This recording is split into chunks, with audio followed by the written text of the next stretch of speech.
So Jim, first question's from Tony Davison-Brinch from Oil and Gas Denmark. What is your vision for INEOS Oil and Gas, and how do you see it in a couple of years' time?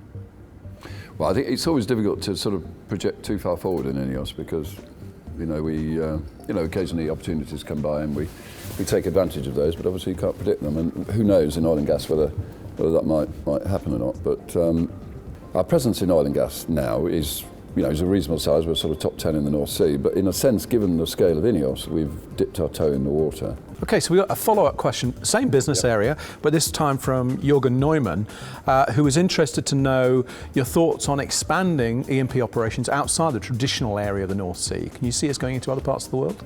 I can't answer the question because I don't know the answer, but we've asked David Cook in the early part of next year to give us a presentation on other parts of the world. Yeah.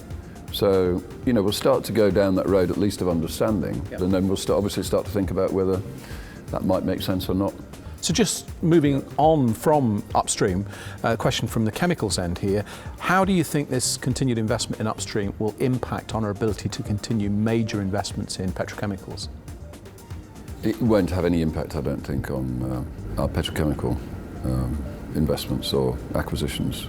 I mean, the issue in petrochemicals really at the moment is more that it's top of cycle, and these assets, which typically we have bought at 30 or 50 cents on the dollar, are very expensive today. And in many cases today, it's more economical to build a new plant than to buy an existing one through an acquisition, and that's never been the case in our history. So it's more about the petrochemical marketplace being overheated, in my view, than an issue with oil and gas. Oil and gas has gone the other way, obviously. Changing to a different business sector, progress on the challenge of relaunching a new version of the Defender. We're on track, still on the road.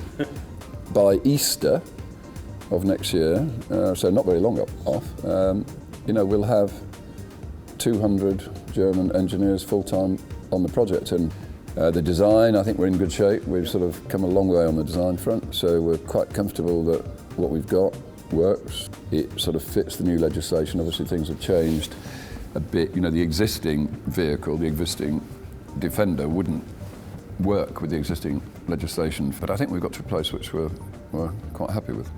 And finally, a question here. This year has been one of the most active for as long as anyone can remember, and the most profitable.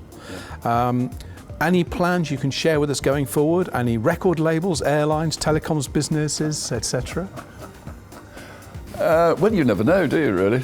You never know what's around the corner with INEOS. So, I mean, again, I've absolutely no idea what 2018 holds for us. It's a blank canvas at the moment.